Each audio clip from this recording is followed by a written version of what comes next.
Ethan Carter walked into the coffee shop with one goal: survive this blind date and get his mother off his back.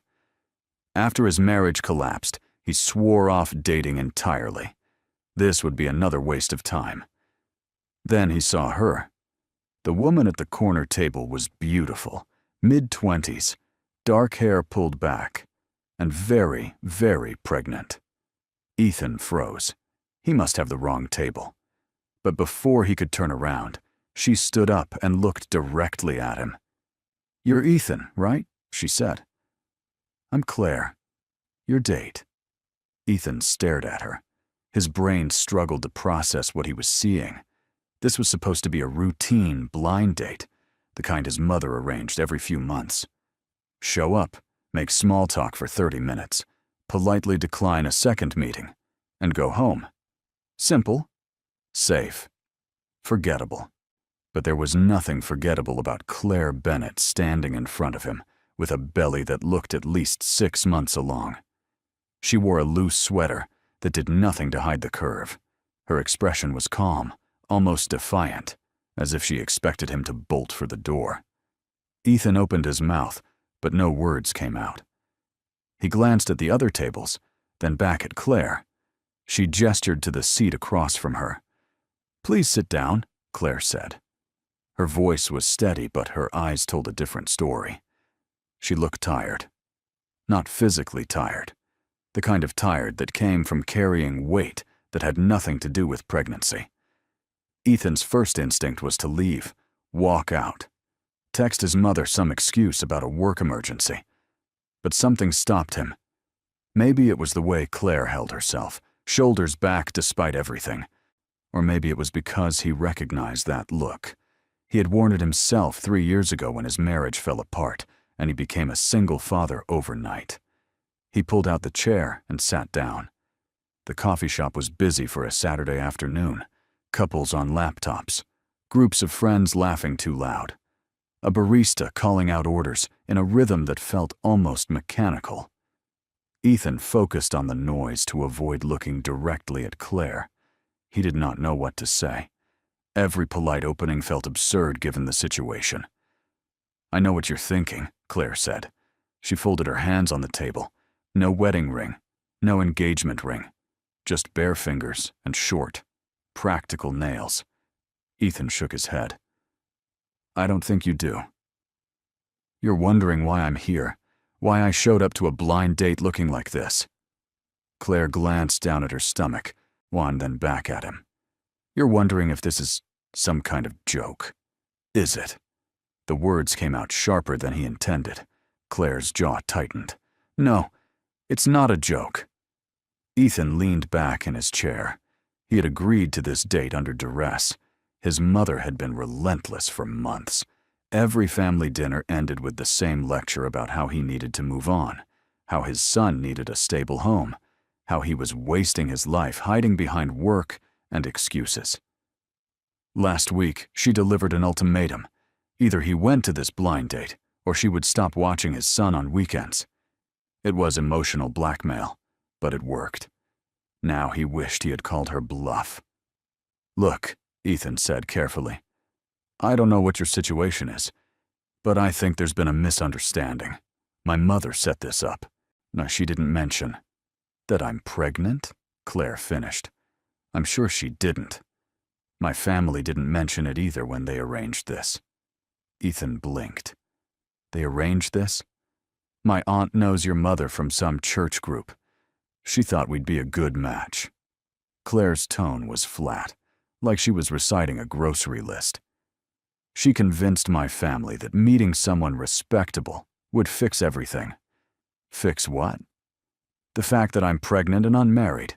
Apparently that's a scandal worth solving with a blind date." Claire reached for the glass of water in front of her and took a long drink. Her hand trembled slightly.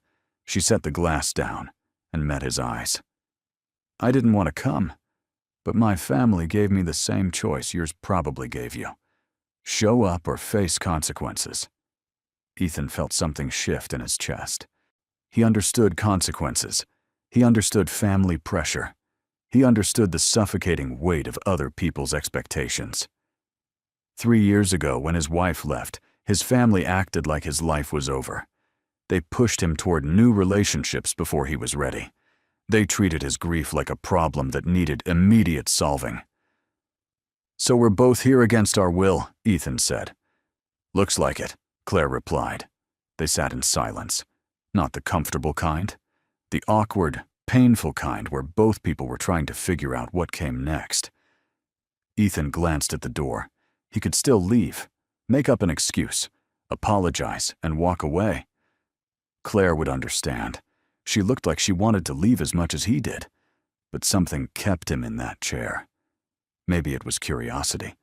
Maybe it was the memory of how it felt to be judged, and to have strangers look at him with pity or disdain because he was a single father. Maybe it was because Claire looked like she was barely holding it together, and he knew exactly how that felt. "How far along are you?" Ethan asked. The question was invasive, but it was the only thing he could think to say. 7 months, Claire said. She rested one hand on her belly. The gesture was protective, instinctive. "It's a girl." Ethan nodded. He did not know what to say to that. Congratulations felt wrong. So did sympathy. "And the father?" he asked, then immediately regretted it. Claire's expression hardened. "Not in the picture. He made that clear when I told him." "I'm sorry." "Don't be. I'm better off without him." Claire's voice was firm, but Ethan heard the crack underneath. She was lying. Or at least she was trying to convince herself it was true. Ethan understood that too. "I have a son," he said. He did not know why he offered this information. It just came out. "He's 5. His mother left when he was 2. I've been raising him on my own since then." Claire looked at him with something that might have been surprise or relief. "So you get it?" "Yeah, I get it." The tension between them shifted slightly. Not gone, but different. Less hostile. More like two soldiers in the same trench, realizing they were fighting the same battle. A waitress appeared at their table, pen and notepad ready. She looked at Claire's belly, then at Ethan, then back at her notepad, with a carefully neutral expression. Ethan wondered how many times Claire had endured that look in the past 7 months. "Can I get you anything?" the waitress asked. "Want just coffee, black," Ethan said. "Decaf latte," Claire added. "Please." The waitress nodded and disappeared. Ethan watched her go, then turned back to Claire. She was staring at her hands, fingers tracing invisible patterns on the table. "So what happens now?" Ethan asked. "What do you mean?" "I mean, we're here. We showed up. We can tell our families we did what they asked.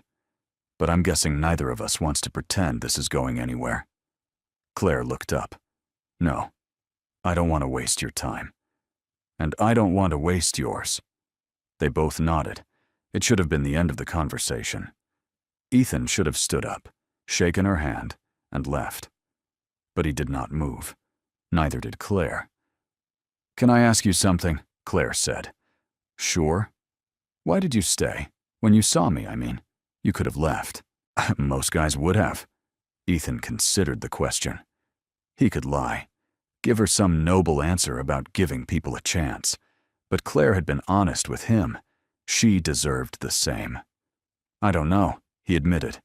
"Maybe because I know what it's like to be judged for circumstances you can't control. Or maybe because you looked like you needed someone to just sit down and not run away." Claire's eyes glistened, but she did not cry. She straightened her shoulders and took a breath. "Thank you," she said quietly. "For what?" "For staying." The waitress returned with their drinks. Ethan wrapped his hands around the hot mug, grateful for something to do. Claire sipped her latte carefully, wincing slightly when the foam touched her lip. Ethan made a decision. It was probably stupid. It was definitely going to complicate things. But he made it anyway. "Listen," he said. "We don't have to turn this into something it's not. But if you need someone to talk to, someone who understands, I can do that." Claire studied him, searching for something. maybe sincerity, maybe a trap. Why would you do that? She asked. Because 3 years ago I could have used someone like that, and I didn't have it. Claire held his gaze for a long moment. Then she nodded. Okay, she said. Okay, Ethan repeated. They were not dating. They were not falling in love. But something had shifted between them, something fragile and tentative, like the first thread of trust being woven between two people who had every reason not to trust anyone. And for the first time since walking into that coffee shop, Ethan did not feel like he was wasting his time. They sat there longer than either of them expected. The coffee grew lukewarm. The cafe filled with more customers as the afternoon stretched into early evening. Ethan found himself relaxing in ways he had not anticipated. Claire was easy to talk to once the initial shock wore off. She did not ask him to fix anything. She did not expect him to be anything other than what he was. That was rare. My family won't let me breathe, Claire said after a stretch of comfortable silence. She traced the rim of her empty cup with one finger. They act like this baby is the worst thing that ever happened to them. Not me. Them. Ethan knew that feeling. When his wife left, his parents acted like it was a personal failure, like he had disappointed them by not keeping his marriage together. Never mind that his wife had cheated. No, never mind that she walked out without looking back. All that mattered to them was what the neighbors would think. What do they want you to do? Ethan asked. Claire let out a bitter laugh. Get married. Immediately. To anyone respectable who'll take me. They keep saying things like, think of the shame, and what will people say? My aunt set up 3 blind dates this month alone. You're number 3. How did the first 2 go? One guy literally stood up and left the second he saw me. The other stayed for 10 minutes and spent the entire time lecturing me about responsibility and moral standards. Claire's voice was tight, like I didn't already know I screwed up, like I'm not terrified every single day about how I'm going to do this alone. Ethan leaned forward. You're not screwing up. You're in a bad situation. There's a difference. My family doesn't see it that way. To them, having a baby without a husband is worse than murder. They keep talking about how I've disgraced them, how I've ruined their reputation at church. My mother won't even look at me without crying. Claire's hand moved to her belly again, that protective gesture that seemed involuntary.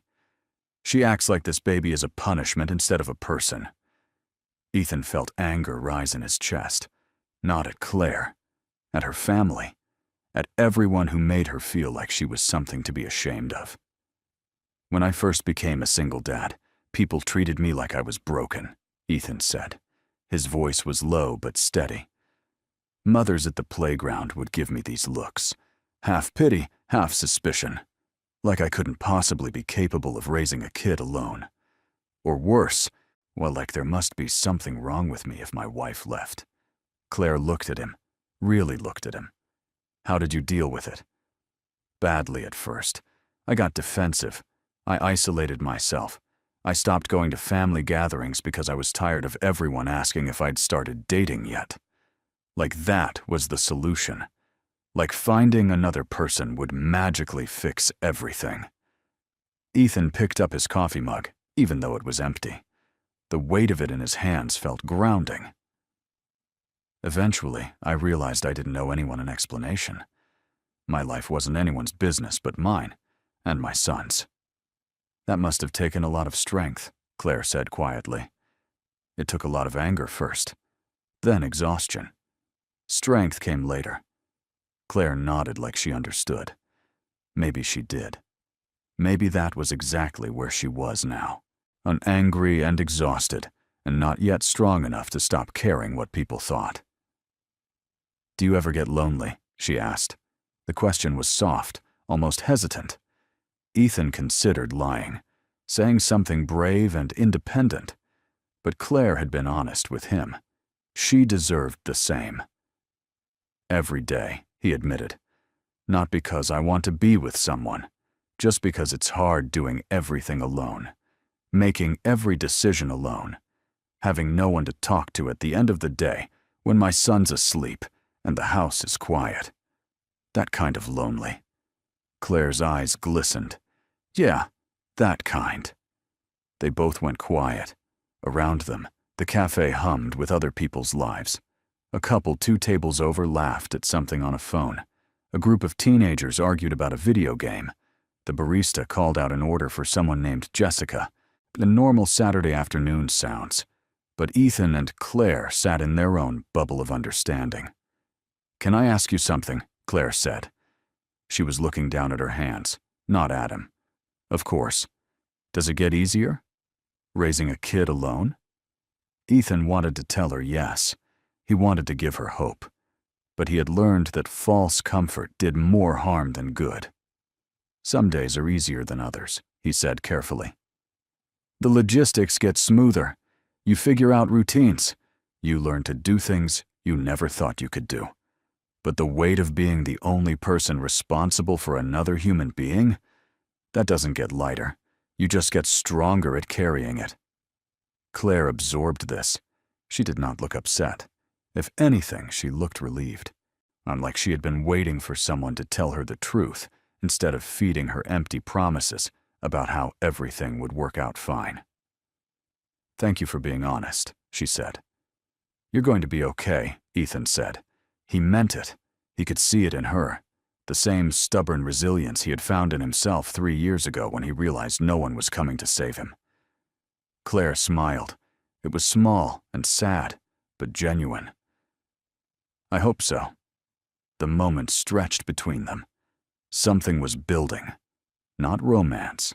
Something different. Something like recognition. 2 people who had been walking parallel paths alone, suddenly realizing they were not as isolated as they thought. Then the whispers started. At first, Ethan did not notice.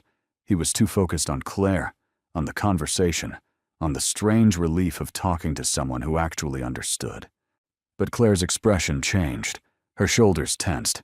Her gaze flicked over his shoulder to somewhere behind him. Ethan turned slightly. 2 women at the table behind them were leaning close together, talking in low voices that were not quite low enough. One of them kept glancing at Claire. The other had her phone out, screen facing down like she was ready to take a photo. "Just ignore them," Ethan said quietly. But Claire was already shrinking. Her body language shifted. She crossed her arms over her chest in a way that made her look smaller. Defensive. The confidence she had been building over the past hour evaporated. The whispers grew louder. Not enough to be confrontational. Just enough to be heard. "Can you believe that?" one of the women said. Her voice carried across the small space between tables. Showing up to a date like that. What was she thinking? "Desperate, probably," the other woman replied. "Looking for someone to take care of her mistake." Ethan's jaw clenched. He wanted to turn around and say something, but Claire grabbed his wrist across the table. Her grip was tight. "Don't," she whispered. "It'll just make it worse. They shouldn't be talking about you like that. They're not saying anything I haven't heard before." Claire's voice was flat, dead, like she had numbed herself to it. That made Ethan angrier than the whispers themselves. More people were noticing now. An older man at the counter glanced over, his expression hard and judgmental. A younger couple near the window exchanged looks and shook their heads. The cafe, which had felt safe and anonymous just minutes ago, suddenly felt like a courtroom. "Oh, poor guy," one of the women behind them said. She was not even trying to be discreet anymore. Probably got tricked into this. She's probably one of those women who baby traps men. Claire flinched. Actually flinched. Like the words were physical blows. Ethan could not stay quiet anymore. "Excuse me," he said, turning in his chair. His voice was calm but cold. The 2 women looked at him with fake innocence. "Do you have something you'd like to say to us directly?" The woman with the phone smiled. It was the kind of smile that people used when they knew they had the moral high ground, or thought they did. "We're just having a private conversation." "Doesn't sound very private," Ethan said. "We're entitled to our opinions. the other woman added. She had the tone of someone who spent a lot of time on social media comment sections. Are righteous, certain. Opinions about strangers you know nothing about. Ethan's voice was sharper now. We know enough, the first woman said. She gestured toward Claire without looking at her. We know she's trying to trap some man into taking responsibility for someone else's kid. Claire stood up abruptly. Her chair scraped against the floor. The sound cut through the cafe. Conversation stopped. Everyone was looking now. I need to go, Claire said. Her voice cracked. She grabbed her purse from the back of her chair. Ethan stood too. Claire, wait. But she was already moving toward the door. Not running, but close. Her movements were jerky and uncoordinated. Ethan could see her fighting to hold herself together until she was outside. The cafe was silent now, all eyes on Claire's retreating back. The judgment was thick enough to choke on. Some people looked away quickly, embarrassed to be caught staring. Others watched openly, their faces displaying everything from pity to disgust to smug satisfaction. Ethan looked at the two women. They were watching Claire leave with identical expressions of vindication, like they had done something noble by driving her out. Something snapped inside him, not violently, not dramatically, just a clean break, a line crossed that he could not uncross. He thought about Claire walking out of here with this shame carved into her. He thought about her going home to a family that already made her feel worthless. He thought about her sitting alone tonight, 7 months pregnant with a daughter, believing that she deserved to be treated like garbage by strangers.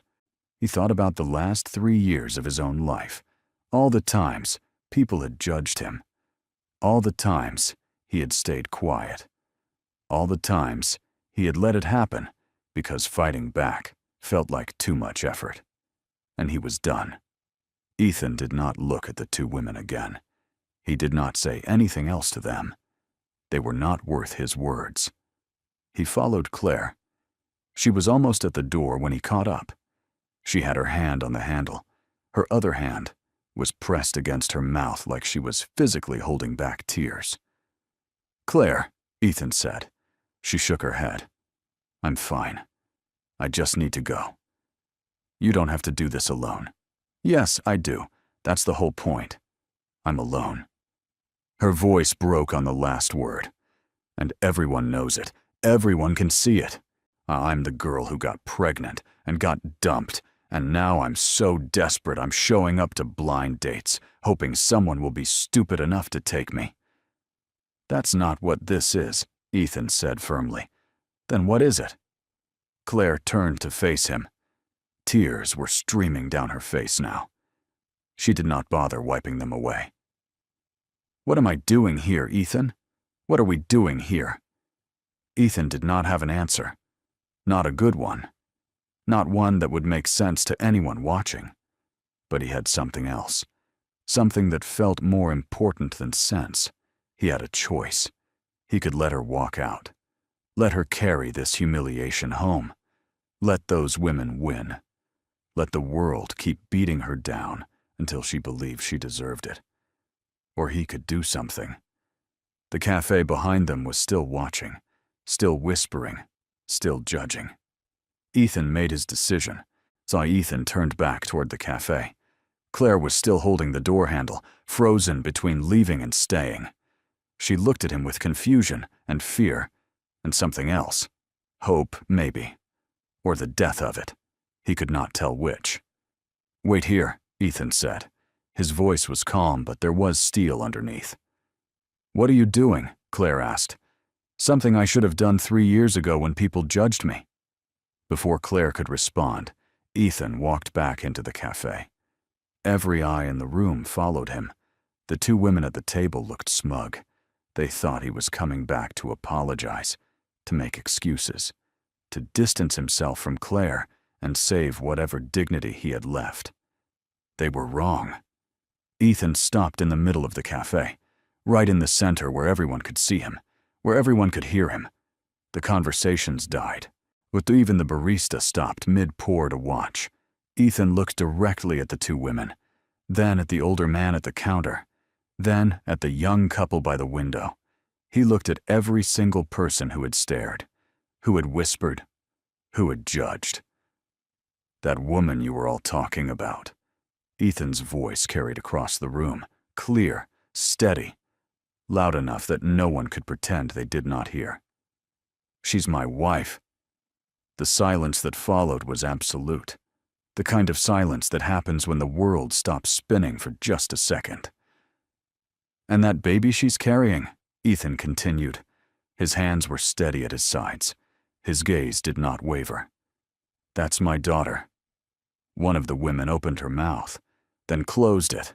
Her face went red, not from anger, from shame.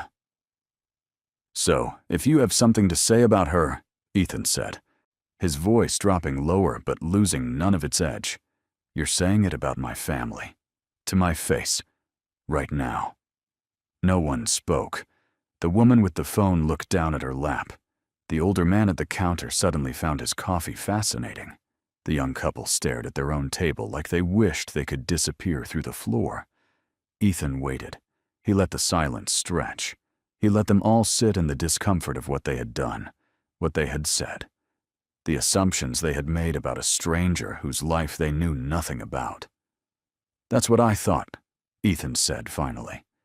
He turned and walked back to the door. His heart was pounding, but his steps were steady. When he reached Claire, she was staring at him like she had never seen him before. Her face was wet with tears, but her expression had changed. The shame was gone. In its place was something raw and grateful and overwhelmed. Ethan held the door open. "Let's get out of here." Claire nodded. She walked through the door, and Ethan followed. Behind them, the cafe remained silent. No one whispered. No one took photos. No one said a word. The street outside was busy with weekend traffic. Cars honked. People walked past talking on phones. A bus rumbled by, leaving a cloud of exhaust. The world was loud and normal, and completely indifferent to what had just happened inside that cafe. Claire stopped on the sidewalk. She turned to face Ethan. Her hands were shaking. "Why did you do that?" she asked. Her voice was barely audible over the street noise. Ethan shoved his hands in his pockets. The adrenaline was starting to fade, replaced by the strange emptiness that came after doing something irreversible. "Because they had no right to treat you that way. You didn't have to lie for me." "I didn't lie," Ethan said. Then he corrected himself. "Okay, I lied, but they deserved it. And you deserved someone standing up for you." Claire pressed her fingers to her eyes. She was crying again, but trying not to. Her breathing came in short, uneven bursts. "I don't even know you. You don't owe me anything.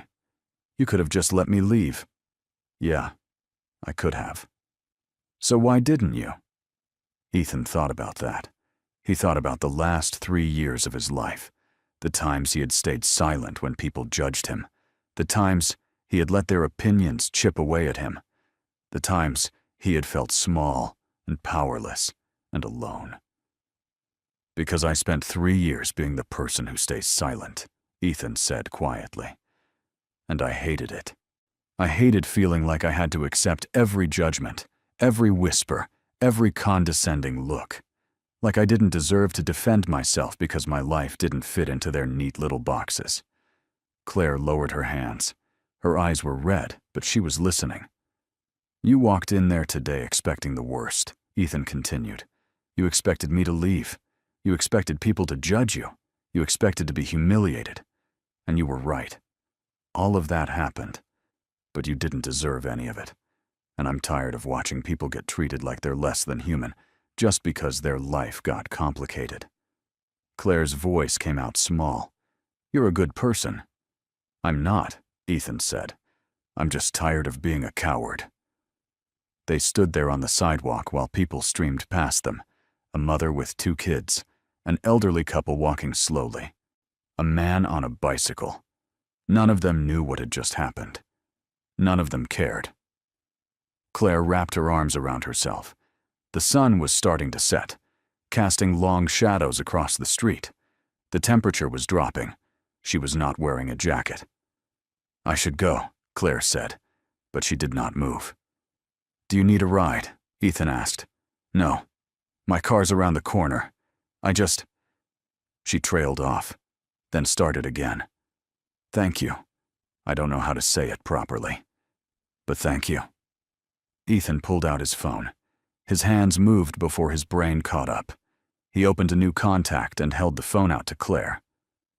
"Put your number in." Claire stared at the phone. "Why?" "Because maybe you need someone to talk to, someone who understands. And maybe I do too. You don't have to do this out of pity." "It's not pity," Ethan said. He meant it. What he felt looking at Claire was not pity. It was recognition. It was respect. It was the strange solidarity of two people who had survived things they should not have had to survive. I don't know what it is, but it's not pity. Claire took the phone. Her fingers moved slowly across the screen. She typed in her number and handed it back.